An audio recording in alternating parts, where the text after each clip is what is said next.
You know, the weird thing about this movie, aside from all its weird tones and everything, there was no Smashing Pumpkins song. Yeah, I'm actually really disappointed about it. I mean, it was made in 99. It said the music was by Billy Corgan, who's like the lead singer of Smashing Pumpkins. Mm-hmm. But not anywhere at all did I hear anything by them. You know what I did hear in this movie? Hmm. Some ripping power chords as soon as the movie changed from old man decoding some shit to young lady who's out in town being a strong, independent woman. We need no man. Hello, once again, by the way. I'm Luis. I'm Alicia, I think. I could possibly have an old man inhabiting my body, but I'm pretty sure I'm just Alicia. Alicia, spoilers. If you didn't watch the movie, what are you doing? Jesus is under that rock you're living under too. Yeah? So get out, watch the movie. It's terrible. It's really bad. For those of you just joining us, we watched the movie Stigmata. Yeah, my best friend Angie decided to challenge us to this movie, and it was an experience. It was challenging to get through this movie. I didn't find it that bad. It wasn't as bad as The Exorcist. It didn't have that long of a setup, no, but god damn, was there still like a whole lot of exposition. There seemed like there really was, yeah. But it was a lot tighter than The Exorcist was. Yeah. It wasn't, I don't think it was that bad. This movie was still a lot of exposition. It was. It was a lot of really crazy camera angles, double exposures, and whispery voices over thought process faces. Yeah. I kind of appreciated the attempt to try and show you so-and-so's thinking about this thing. Mm-hmm. I get it. I don't understand why there's the constant double exposure. Yeah, that's... I don't really like it very much. Whoever directed this movie just like... Man, I looked it up and he's not a very good director. Well, I guess that explains everything then, doesn't it? Because, yeah. God damn, this movie... Oh, excuse me, I'm using the Lord's name in vain over here. Yeah, better watch out.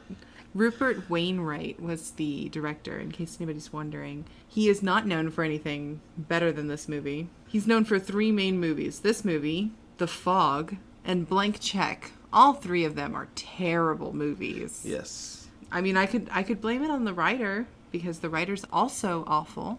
Yeah. Either way, this movie was just put together horribly. It kind of was, yeah. Just writing, camera, directing, everything. So, when did you see this movie for the first time?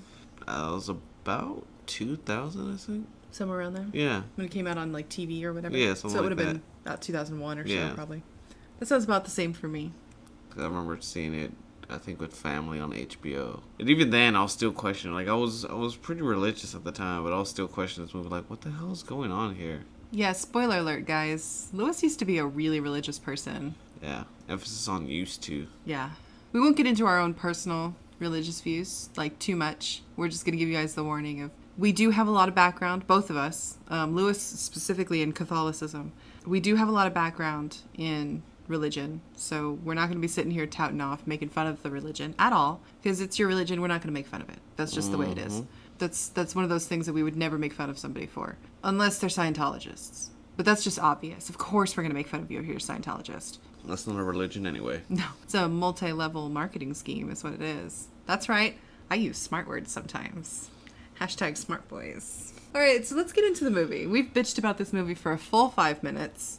We will continue to do so for the next 40. So let's get to it, shall we? All right. The movie starts out with old dude, who we later find out is Father Almeida, translating the Gospel of Thomas, which is, I mean, everybody knows what it is. Yeah, by now you know what it is. If you haven't read it, it's actually quite pretty. I recommend it, if only for the style of writing that it's been translated into. It's just nice. It's personal theory. You gonna say anything? Got anything to say about it? I have nothing to say about that because I haven't read it yet. Oh, well, I have a copy. I'll let you read it. It's Okay. actually really nice. Okay. Of course, it's religious, but Yeah. it's not like shoving it down your throat, like like Corinthians kind of shoving it down your throat kind of way. Anyway, so we get that, and then we get the jarring, here's the 90s thrown in your face moment, which we knew it was the 90s because power chords. Yeah. Oh, wait, that's Pacific Rim. As soon as we left the tiny village outside Brazil in South America to the hustle bustle of freaking Pennsylvania, where everything was power chords and raves. Apparently I mean, I can't imagine that there were really that many raves in Pennsylvania. And monsoon season. It was fucking monsoon. It was raining the whole goddamn movie. What time of year is this set in? I don't know, Honestly, but there's so much rain. And it's not just it's rainy. It's Yeah. pouring constantly throughout this movie. every day is freaking pouring rain. She has like bowls and buckets and shit in her shitty giant fucking top level Apparently hole filled. apartment. Like, she's on the top floor, I'm guessing, because she opens her windows and fucking birds are coming in and Yeah. shit, and she's feeding them off her palms. She's a Disney princess, guys. Like, she's fucking just having drips from nowhere, fucking landing all up in her shit. Like, come on. No wonder she has so many inflatable furniture items. I guess. The inside of that apartment is ridiculously nice for having as many holes as it does. Yeah. In the ceiling, I mean. Maybe it was from all the candles she had. Maybe she burned holes through She there. had so many fucking candles. If she budgeted the candle budget and put it towards her rent, she might be able to afford someplace that doesn't leak all of the time. Mm-hmm. Who has that many fucking candles in their life? Someone that works at Yankee Candle. She doesn't. She works in a tattoo, manicure, hair salon. Yeah, because those are like everywhere. A dime a dozen in Pittsburgh, let me tell you. I don't understand what's going on in this movie. It is everything about the 90s crammed into like every scene you see her in, I swear. Raves, music, rock, roll, rap, this, that, tattoos, piercings, here you go. Na na na na na na. Hey, religious stuff.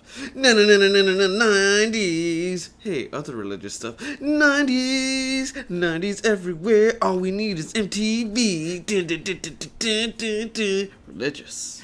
So the thing is like she's supposed to be 23, right? Yeah. At 23, were you still going to raves? No. Were you still drinking that heavily? No. Nor was I. I was bored of it by that point because at 23 I was like, fuck it, I'm going to college. I don't care anymore. Mm-hmm. I need to be studying. I don't need to be drinking. At 23, I was in college. Yeah, that's true. So, none of that shit was happening to me. I don't know, man. And I feel like I had a pretty wild and crazy college experience, but I wasn't going to raves every fucking night. But then again, I mean, I'm not in the wild, wild world of hair, tattoo, piercing, and manicure salonery, whatever the fuck that profession is. I mean, I'm in the wrong business, apparently. I think that's what it is. Yeah. Apparently we need to go ahead and jump in that DeLorean and head back to 1999 and fucking live the good life over in Pittsburgh where they got raves just about every Friday night and shit. Yeah, apparently we're just in the wrong place at the wrong time for the life that we guess. wanted to live. All right, so old dude dies, right? Let's go back to the story. Why not? Old dude dies. Some kid steals his rosary. Frankie, who's the main character, the girl, her mom buys said rosary off of the kid who just stole it off of a dead body, which is fine. And then she sends it to her daughter, and somehow this means that Frankie is going to get the stigmatas. Because that just gets passed around everywhere, you know? We just get little bits of, I mean, last episode was just catching a case of demon. Now it's catching a case of stigmata. Apparently stigmata is like, you catch a demon too, like at the same time. It's seriously awful for that to happen to this poor girl.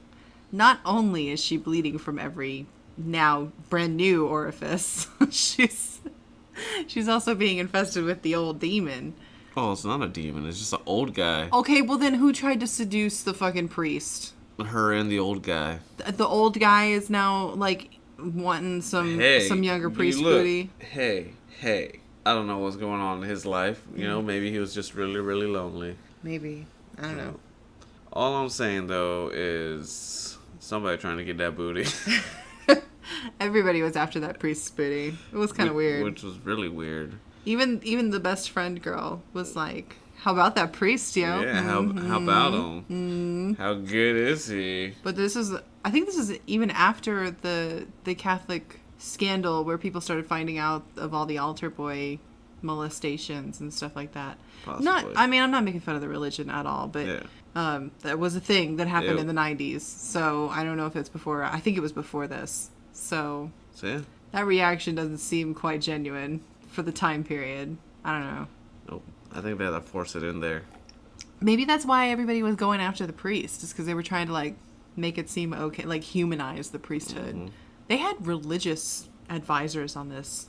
They did. That was like in the credits. We saw that. That was weird. It was weird, but I mean, it was a nice touch. At least they're trying to keep some things, Yeah. right. I mean, it's just weird. It was weird. It was extremely weird. Yeah. I mean, you go from Brazil to Vatican City to Pittsburgh. Yeah. Those are the three main places that are a little trifecta of things going on here. I don't know, man. And every time we go to Rome, we meet this Houseman guy, and it's like they're trying to say, hey, the church is really corrupt. Like, that's what Houseman's character is there for. Hey, everybody, the Catholic Church is super corrupt. That's his role in this movie. Yep. As a personification of the corruption of the Catholic Church. I don't know how to feel about that. I mean, it's almost like the same thing as in, what was it, freaking the Da Vinci Code. Did the same kind of thing there, too. Had a guy trying to go ahead and stop, whatever was happening, and then you have Tom Hanks coming in and it's like, this goes all the way to this freaking... It always goes all the way to the top. All the way to the top. I don't know how I feel about this movie. This movie has hurt my mind. Did it break your brain? My brain is bruised. You better be watching out because, head trauma can cause epilepsy. Yeah. And then you might be in the hospital finding out that You got the epilepsy is really code for doctors saying, I don't know what this is, so we're going to call it epilepsy. Because I had to look into, what epilepsy was to make sure that I was right in that, I don't know, the whole hearing voices and having hallucinations thing is in no way, shape, or form a symptom of epilepsy. Because it's really not. That's called schizophrenia. And I know this because one of my friends has schizophrenia, and he's a wonderful person. There's a really big, taboo about, a stigma about having... Hold on, I've got to get over that one. There's a really big stigma about having schizophrenia, but the reality of the situation is, yes, you do hear voices. Yes, there are hallucinations that go with it. You need medication to deal with it, just the same as somebody who has epilepsy has to have medication to be able to control it. That doesn't mean that you're crazy. It's not the same thing. Nope. Being psychotic, pulling out a gun in a crowded room and starting to shoot people, that's being crazy. That's proof of crazy. I don't know why they were afraid to say that it was schizophrenia, because it's obvious that it's not epilepsy. Yeah. That would have been, in the point, if this was, The Exorcist and shit, that would have been after they already ran all the fucking tests. That would have been the point where it would be like, all right, maybe we should see a psychiatrist. You can diagnose schizophrenia with an MRI. Yeah. There is a very predictable brain pattern that happens with schizophrenia. All they have to do is do the scan, look at the brain. There's this butterfly thing that happens in the center part of the brain. It's very noticeable. You can't miss it if somebody has schizophrenia. Well, most types of schizophrenia. There are types that don't do this. They're not the hallmark. But fucking open a goddamn psychology book. It's not hard. Look, 1999, we had Google. Mm-hmm. Why didn't anybody look it up? Because it wasn't that big of a thing right then. Whatever. In Plus, we still 1999... had dial-up modems in 99. You had to fucking wait for those CDs to go ahead and use the internet. Oh my god, remember they used to sell them or send them to you all the goddamn time. Even if you had the subscription, they would still send them to you. I just want to make sure you're using them, that's why. I'm old. Speaking of old, how old is Frankie in this movie? She's 23. Didn't we look up to see how old she actually was? 'Cause She was actually 31. She's got this weird old young face that I don't really appreciate. It was weird, the makeup. They didn't perfect the age-defying fucking CG like they do now. Which still isn't perfected because, God, it looks weird. It looks weird. Every time I see, who's it? Robert Downey Jr. in Civil War, I think it was. That was weird to see. Especially right on the heels of us having watched Weird Science just recently. It was weird. It was weird to see that. I mean, it's also the same thing as seeing Jeff Bridges in fucking Tron Legacy. And they did the same thing and gave him that super young 80s weird. Jeff Bridges face. And you can see how the mouth moves and you're just like, Oh, no. Horrifying. How can we have Avatar and then right afterwards have this? What the fuck happened? Or in freaking Captain America when they had Haley Atwell kind of superimposed on the old lady, and you see the weird CGI around the mouth. Same thing, because she's trying to be. Oh right, yeah. The lady that played Agent Carter, for people who don't know everybody's, actors' names, because I don't. Yeah. I had to think about who the fuck you were talking about. Yes, the actress that played Peggy Carter. Thank you. We were all over the place for a minute there. Let's get back on topic. No. I'm being the movie. I'm going everywhere. It really did go everywhere, didn't it? Anyway, so she's getting the stigmatas. She takes a bath with all the fucking candles, which is where we left off, and then went off on a tangent. She tried to kill herself. Did she? She tried to drown herself because she thought she was pregnant. I don't think she was trying to drown herself. I think she was just like dunking her head into the water for a minute and enjoying the silence. She opened her mouth in the water. Oh, I didn't see that. I didn't pay attention to that part. Okay. Yeah, she went down and then she went. Oh, I think I was like writing down who the fuck has that many candles, because that's what's in my notes. Mm-hmm. I don't think she tried to kill herself. I think she just opened her mouth because it was a weird shot. And they were like, what the fuck ever? Open your mouth, because that's totally normal to do. But it's true. Who the fuck has that many candles? And who eats an apple in the bath? They just want to make her seem like more of an asshole. Maybe she had a bad taste in her mouth because of the apple, so she was trying to rinse it out. Maybe she had a bad taste in her mouth because of the dick that she sucked the night before. Guys, if you're drinking, it's not a good idea to have oral sex. If you missed it in the beginning of this movie, when she goes home with that guy and there's that awkward, weird, semi-lewd kind of imagery of them having sex in the background while the Stigmata logos are going by.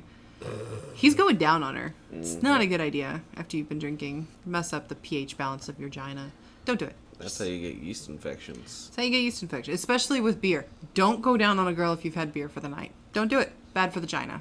And he had a beer bottle in his hand. Oh, it's true. He did. Oh, my God. Maybe that's why she's late. She just got a really bad yeast infection. And that's why her heart is below her stomach.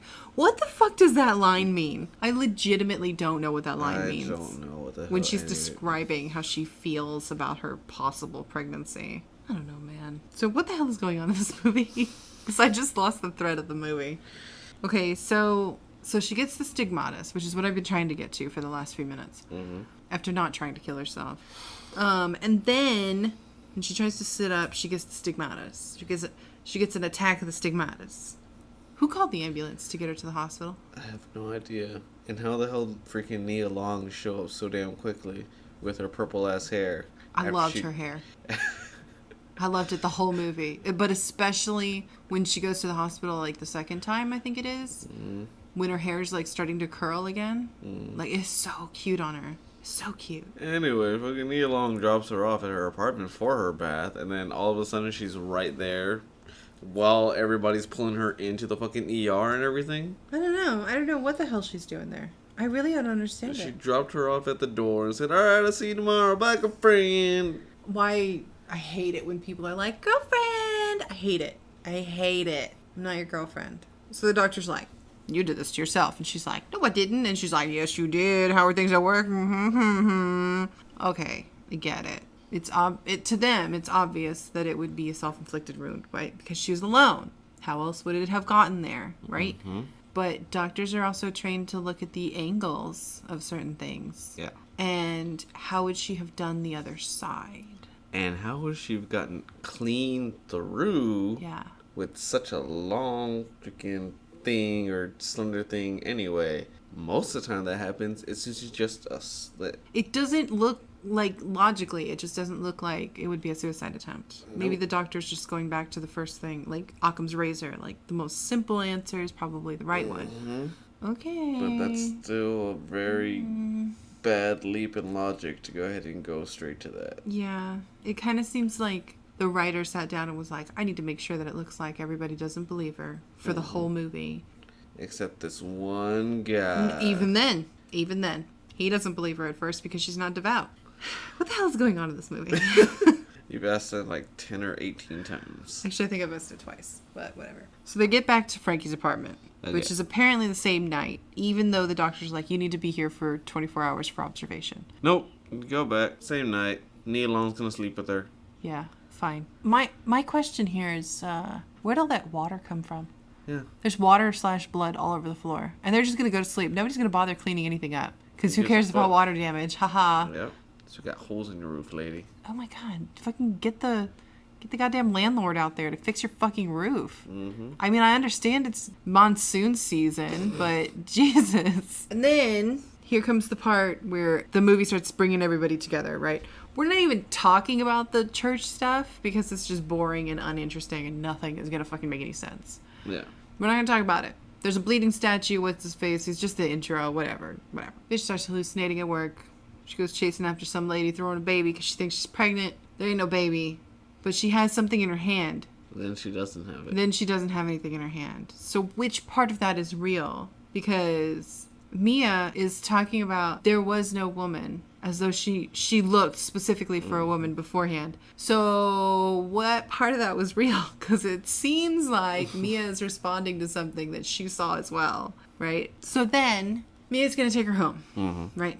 They go on the subway because Mia doesn't have a car anymore. What? She had a car. She had a car, but no subway scene because She has a car later. subway scene. But subway scene though. For the hell of it, pretty much. Because why not? It's the only way that the writer could say, we need to make sure that everybody sees that she has the stigmatas. That's pretty much all it is. This is pretty much all it is. This is the point where we're driving everything home. It's like, look, this shit is happening. Yeah. Because we're going to put her on a subway. But we're not actually going to put her on a subway because we're also going to splice this with scenes from the movie Money. Question. What's up? I just realized. Yeah? They walked to work Yeah. from her apartment Yeah? earlier in the movie and stopped by the latte cart. You remember that? Mm-hmm. Why are they taking the subway now? I don't know. Is the weather bad? Is that what it is? Like, It's been bad this entire time. It hasn't cleared up. The sun hasn't shined. It's the sun will come out. Never in this movie, actually. Nope. Never. Okay. It doesn't happen. She gets an attack of the stigmata on the train, and nobody's got an inhaler. So Yeah. she's holding on to both sides and starts getting whipped by an imaginary... Well, I shouldn't say imaginary. She gets whipped by an unseen force. That's how they say it in the movie. This is after she talks to a priest and freaking two nuns and grabs a rosary from one of the nuns and throws it for whatever reason. Are we supposed to believe that she's doing that because the demon part of her, like the dichotomy that the priest later alludes to of the good forces versus the temptation forces, right? Is like taking over. Is that what we're supposed to think? I don't know what we're supposed to think. Viewing this movie for the first time in a few years, I have no idea what to think about this scene. Yeah, she just comes up. She's like, "Are you this guy?" "No, I'm this guy." "Oh, well, I guess I'm freaking screwed now then, aren't I?" "Screw your rosary." Oh my god. Stigmatas. The subway's gone crazy. I gotta hold on both sides of the thingie. Okay, it's done. Guys, this is schizophrenia, okay? If it's not stigmata, right? If we're looking for the scientific answer, this is schizophrenia. And somehow she's being injured in a way that we can't explain. This is why it's stigmata, right?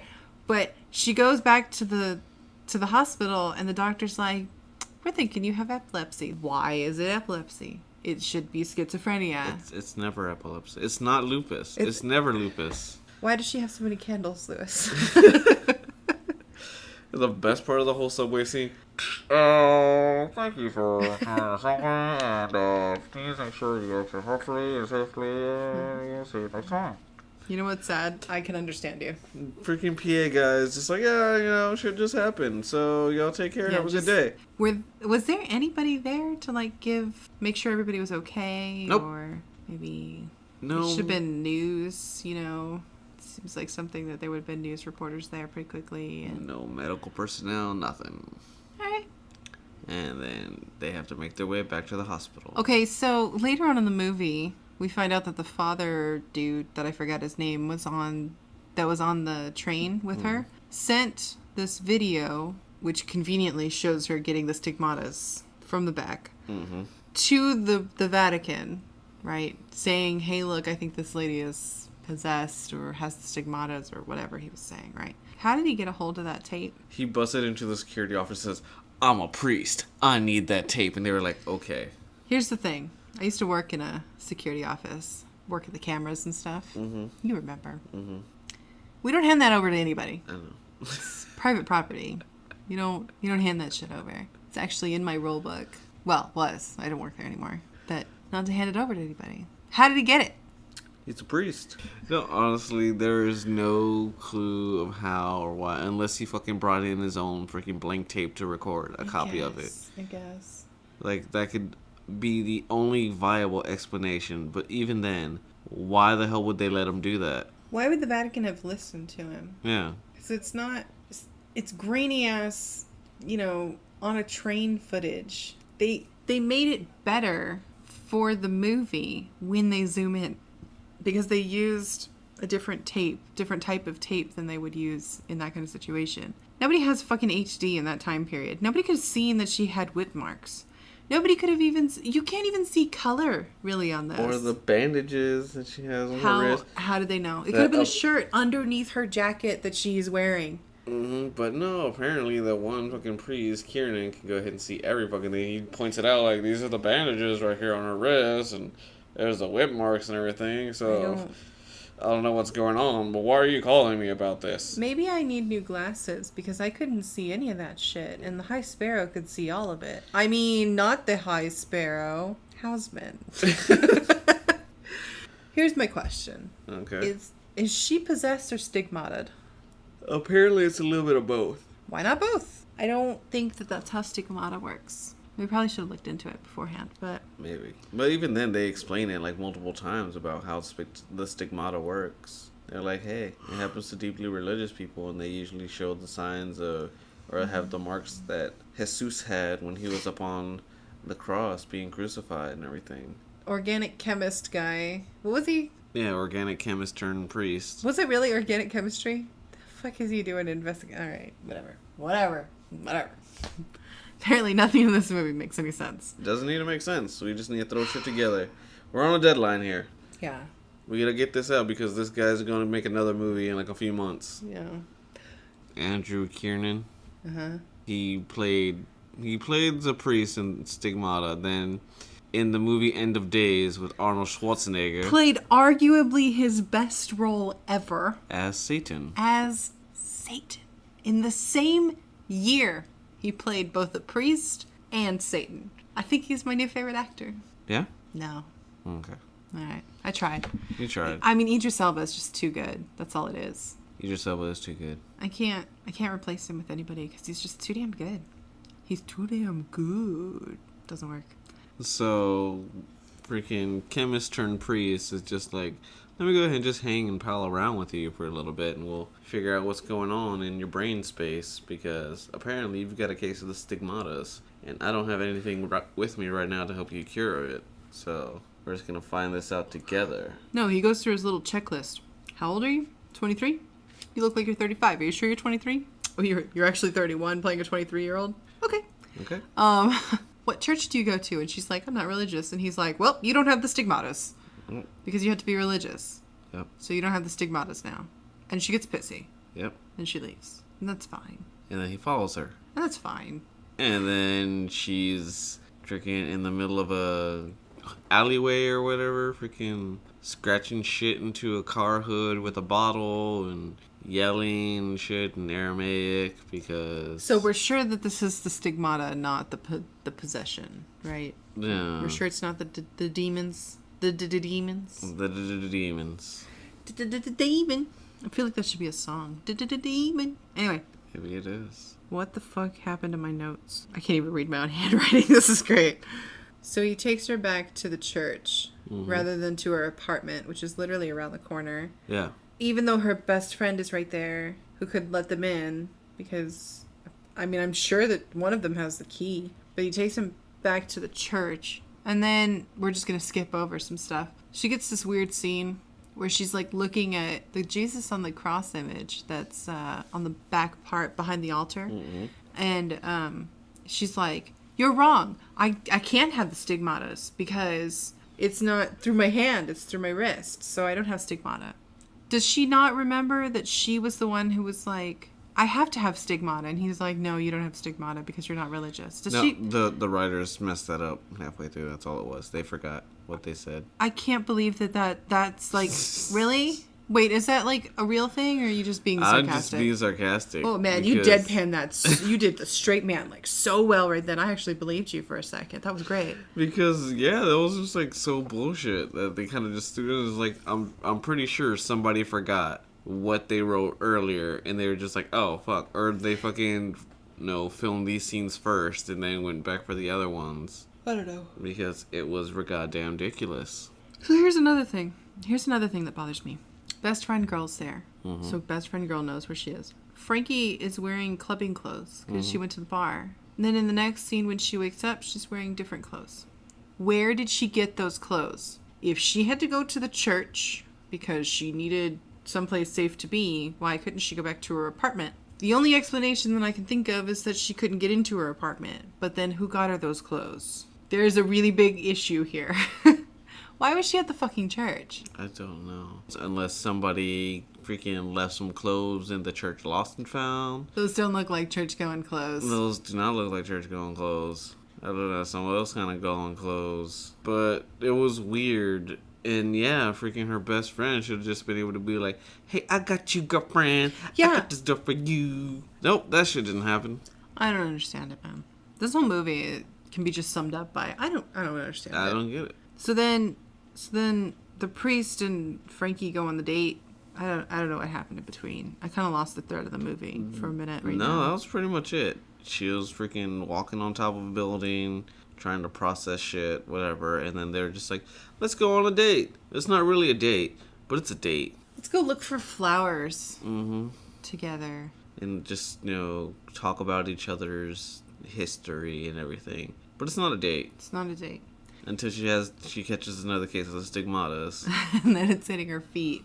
Mm-hmm. Is this before or after she starts writing all over the walls? This is before. She Okay. starts that in the next scene, Okay. actually. So he cleans her feet. He leaves to go talk to the old person on the phone, I think. He has the recording of what she said. Oh, He that's wants to go right, ahead that's and right, that's right. Figure that out. So he talks to his man up in the church and is like, hey, dude, bro, up in translations, what's going on? Haven't talked to you in a while.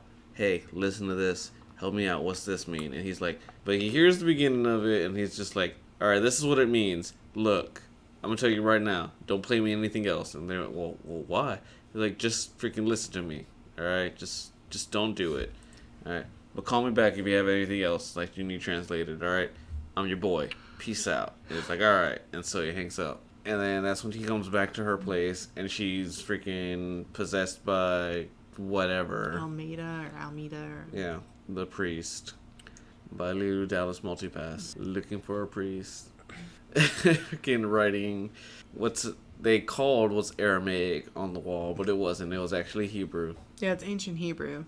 Because the director was like, this looks more exotic. Like, really? Let's go ahead and just switch languages, except, let's not use the one language we're talking about over here. It's ridiculous. That's cool. Alright, so he gets the pictures, and then she starts showing signs of epilepsy because she's sensitive to the flashing light. Yeah. Because he's taking pictures of the wall. And, the only thing that she shows that's anything similar to epilepsy is the sensitivity to flashing lights. Mm-hmm. Which I don't understand.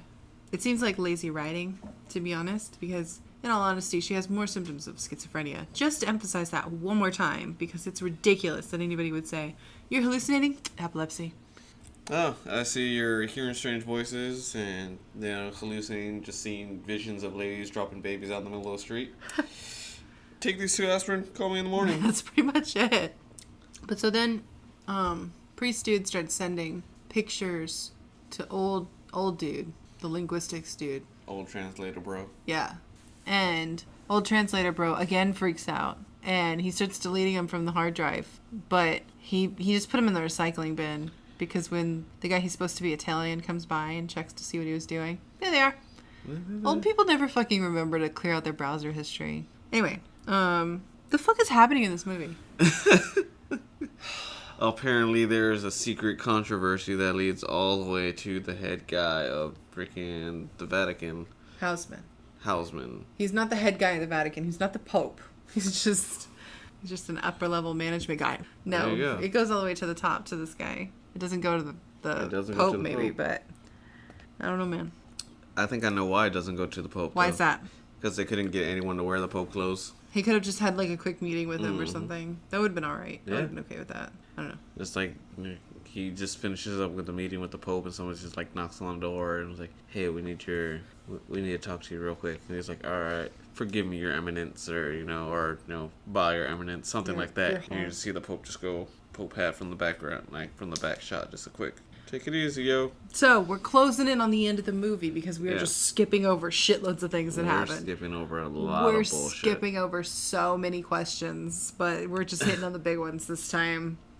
Wait, we skipped a part. We'll come back to that. Okay, Houseman comes to the States because he's got to take care of the situation all by himself. Personally. What the fuck does he think he's going to do? He's gonna... Is he, like, legitimately going to come and kill Frankie to fix this problem? Is the Catholic Church just saying, if you're possessed, kill him? Because that's what happened in The Exorcist, too. Look, apparently, he couldn't even do it by himself because he had to bring his crew because he was rolling 3 deep. It was him, the other dude that was just like, hey, I found these pictures. Yeah. Check me out with my okay accent of being Italian. It was all right. It was all right. Let's just say okay. You can tell it was a fake accent, though. It was acceptable. But it wasn't like, I'm an Italian guy, like that kind of bullshit. Could you imagine? Just like, once in my life, I want to see somebody do that in a movie and do it like this completely straight. This is my accent. I am absolutely from Mario Land. So, okay, we're not talking about Pokemon. We're talking about Stigmatas. We skipped over stuff though. We did. Houseman comes to the States. Yes. To handle the situation personally. Mm-hmm. How did he think he was going to do that? He was going to give somebody a stern talking to. I guess. Just stop having that stigmatas. What are you doing? You can't have the stigmatas. You're not a religious person. What are you doing? That's what I thought. So he comes in with his crew, and it's just like, hey, bro, I see you're getting a little too attached here. You know what? How about you just leave this up to me? I'll take care of this. Yeah. Like, I see all your evidence. I got what you're going on here. I'll take care of everything. All right? You go ahead and you go on home and relax, and I'll take care of this. And he was like, okay, you're probably right. And then by that time, the dude's like, no, it's not going to continue. I'm going to stop this before it gets to the Pope. Secret agendas. Secret agendas. And then, even then, other people were just like, hey, remember those secret agenda things that we had going on beforehand? It's popping up again. Yeah.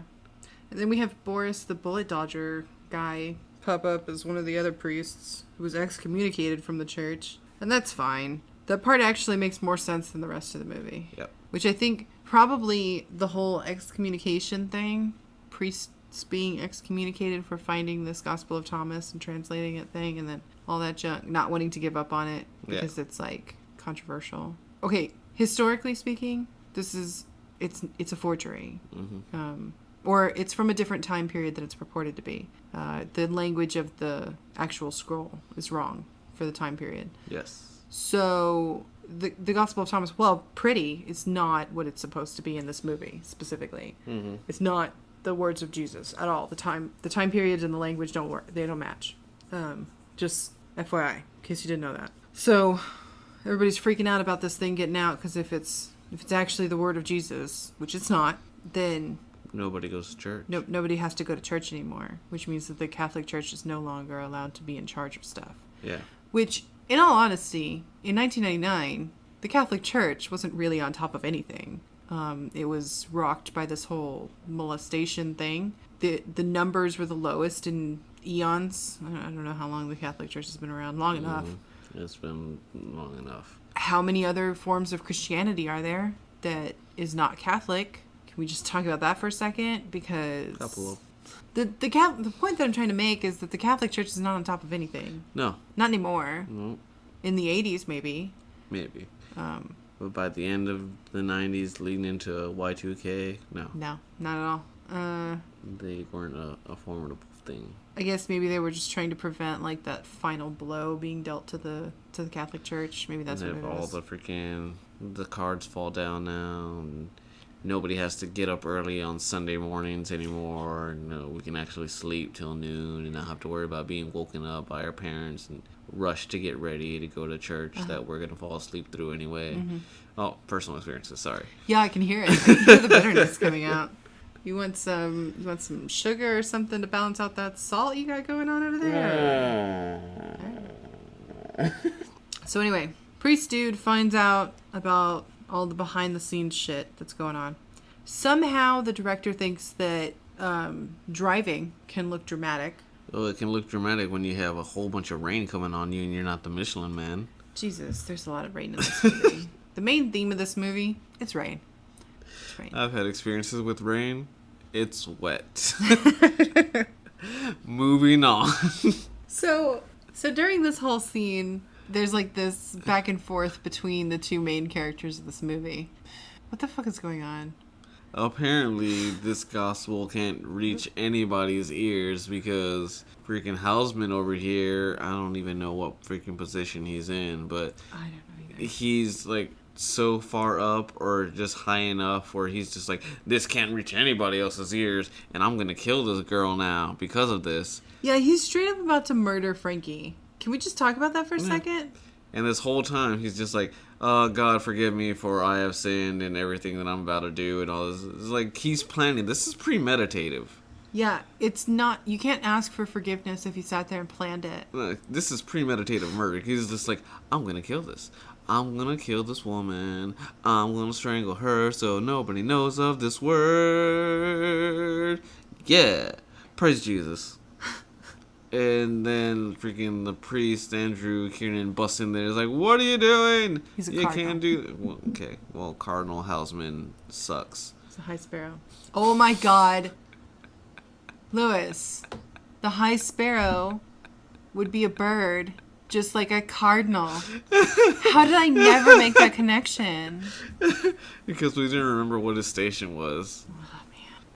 Anyway, we're not talking about Game of Thrones. And so, freaking, the priest comes in and is like, what are you doing? You can't kill her. And he's like, yes, I can. Just watch me. He's like, no, you can, because there's people here. Look, your little butt kisser over here, he's watched you too, and he don't like it. And turns to the guy, and he's just like, I don't know what's going on, but I am aghast.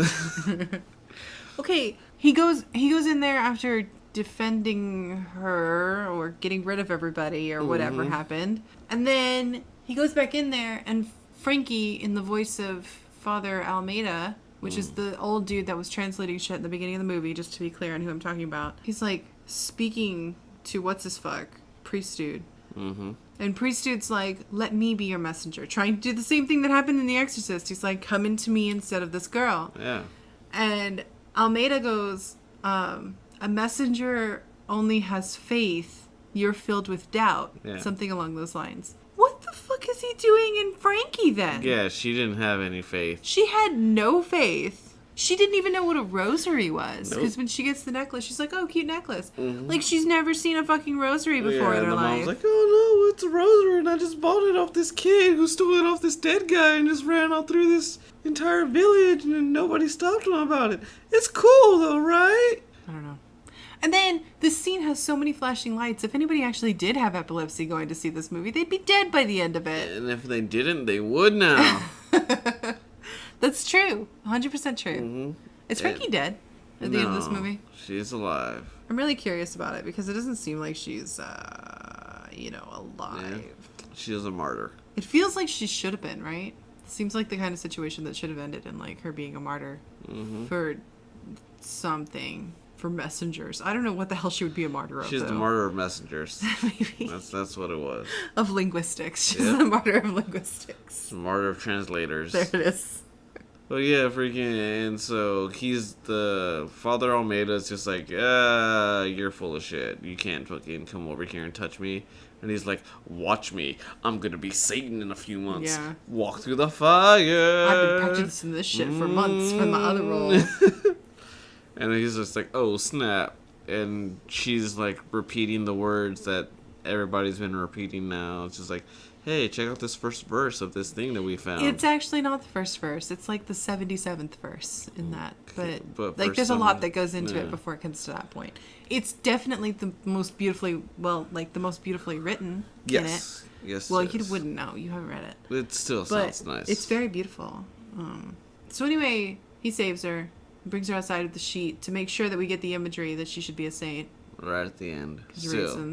Reasons. I don't know why we should think that she should be a saint. She shouldn't. She shouldn't, right? No, There's no she reason shouldn't. for her to be. And what the heck? He freaking let the cardinal run off after he was just like, I'm fed up with your lies, and you've been telling everybody lies, and I'm gonna make sure nobody freaking lets you anywhere in the church ever again, and blah blah blah blah blah. He tells him that. He runs in there to get her, And then we never see the and cardinal. we never see the cardinal. He's freaking gone. He went back to fucking Rome. And it's just like nobody knows of anything here. But then, so is priest dude still a priest? Because when he goes back to the original church where Almeida was being buried to go get the Gospel of Thomas, he's in regular clothes. He's not in his priesthood outfit. Probably not. Maybe he left the church. Maybe he left the church. I can't imagine that somebody that's that righteously correct, like in the situation, would just leave the church. You know why? Why? He's Batman. He's not Batman. Batman. He's not Batman. He's a vigilante for justice. No. Batman. No. No. Because I'm Batman. And then when he picks up the goddamn scroll, I'm so angry when I see this. Yeah. He starts touching it with his bare hand. It's not Okay, what you guys. do, especially something that old. No. If oil's in your hand, that will destroy it. It will destroy everything in it. I don't care if it's written on leather. The oils in your hands will destroy it. Don't touch old shit like that with your bare hand. Haven't you ever seen when people touch old ass books? They touch it with those gloved fingers. When you go to the Smithsonian, they touch everything with gloved fingers. When you watch the fucking Da Vinci Code, he's wearing gloves. Yep. Because it's a thing that you have to be It is a actually very thing. cautious of. All right, finally, are we done? We are done. We're done. Hooray! So, what'd you think of this movie? I was not a fan of it. Not particularly. I like the idea behind it because it seems like it's a good movie. When you actually sit down and like analyze it and shit, like we do, it comes off as really hokey. It's definitely got a lot of tropes in it. Got the priest who's like doubting his own beliefs, and the chick who's like super independent and is like super modern woman. Like, get the black friend who calls her girlfriend all the time. Like, this movie is just full of tropes. The evil boss dude who's actually evil. And the kiss ass dude with the weird accent. I mean, that's just this. It's a James Bond movie. What'd you think of it? This movie spent way too much budget and way too much everything and shouldn't have been made. Wow, Yeah. it's pretty awful. How long was this movie? Like an hour and a half? An hour and 43 minutes. Yeah, it took an hour and 42 minutes that it shouldn't have been made. You just wanted the credits or what? Yeah. What the fuck? I just want that. But yeah, Bad. I don't know why they went the route that they did. Alright? And the story does seem like it could have made a good movie. But this did not make a good movie at all, because they throwing things together like, alright, this is gonna work, and this will work, yeah, everything's gonna work, we'll be good. But no, freaking this movie falls apart in minutes. Yeah. Because nothing makes that work. I'm sorry, the only connection you have between these freaking characters from the beginning to the end is a flippin' rosary that once again some child stole off of the body of the priest who was in his coffin through the entire church of villagers. The entire village went out to see this man's funeral, and nobody could have stopped that child and spanked him. That little boy's mom would have been like, Miko, what are you doing? Get over here. What is wrong with you? They would have been speaking in Portuguese. They would have been speaking in Portuguese.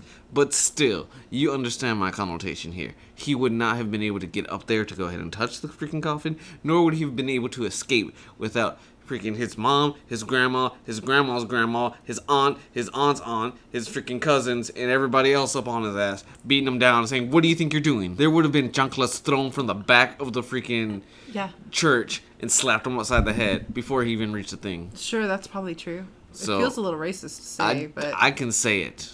I guess you do have the allowance to say that. Guys, if you didn't know, Lewis is half Mexican, half Puerto Rican. In case you're wondering. I'm pretty sure that's what would have happened. This thing would not have unfold into this weird debacle as it did. And once again, it also could have been avoided if the mom didn't freaking purchase something from a freaking little kid just running up out of nowhere and talking to the vendor instead. Yeah, and the vendor's even like, what are you doing? Yeah, like, what are you doing, lady? Don't do that. Freaking, he shouldn't have been doing this. Like, I have everything right here that you want and need. Like, you want a rosary? I got like 20 different kinds, all in different colors, and all of different materials. Here we go. Let's make a deal. I don't like any quotes. You didn't like any? Nope. This movie was not quote worthy. And whoever does quote this movie has nothing better to do than freaking quote bad movies. And I should know, because I like to quote bad movies. You do. Harumph. Oh man, Tu Wong Fu is on this page. Awesome. Tu Wong Fu. I think that the only quote that I actually liked from this movie was when she's talking to the doctor, the female doctor, the first one that she sees, and the doctor's like, do you have any trouble with a significant other? And Frankie's like, yeah. And the doctor's like, and that is? And Frankie's like, I'm not very significant. And she gives her like this face, like, fuck you, bitch. The face is actually the thing that I find the most hilarious about that scene. It's not the line, it's the face that she gives her. Because it's just like, bitch. You get me? Lewis, what are we going to watch next week? Next week, we're going to go to something that should have been near and dear to my heart, but just turned into a whole bunch of fail. Wait, why are we going to do something so special for you? We're doing something special for me because I wish you would know this already, but my birthday's coming up. Oh, well, I mean, maybe I might already know that, and I'm just playing dumb for the sake of the recording. Did you think of that? Maybe. I hope you believe that. It's true. So, we will be doing Spider-Man. Spider-Man. The 2002 version, done by Sam Raimi and starring Tobey Maguire and Kirsten Dunst and a whole other lot of people that shouldn't have been in a movie. Yay!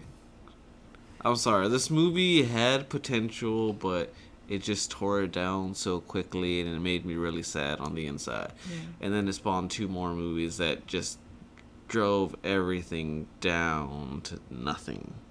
So they had to reboot it, and then they failed that too. 3rd time's a charm. Please. 3rd time be a charm. I like the Spider-Man that's coming up. He's nice. Mm-hmm. Andrew Garfield was okay. He still kind of got it wrong. It's just different aspects of the character that both Tobey Maguire and Andrew Garfield didn't fully grasp. Yeah, Tobey Maguire did the whole I'm way more mature than my peers thing way too well, mostly because he was like 35 when that movie came out, playing a teenager. This is true. Anyway, we'll get into that when we go ahead and have that episode coming. So meet us back here next week when we're going to be talking about some Spider-Man. Lewis is going to be working on his web shooters. I'm going to try really hard this time not to stare at his butt the whole time that he's trying to climb up walls, but I don't make any promises. You always stare at my butt. You got a good butt. I guess. You got a good butt. I feel like Tina from Bob's Burgers every time we talk about your butt. Anyways, you don't have to worry about any awkward upside down kissing scenes. You do have to worry about Kirsten Dunst's nipples popping out that shirt.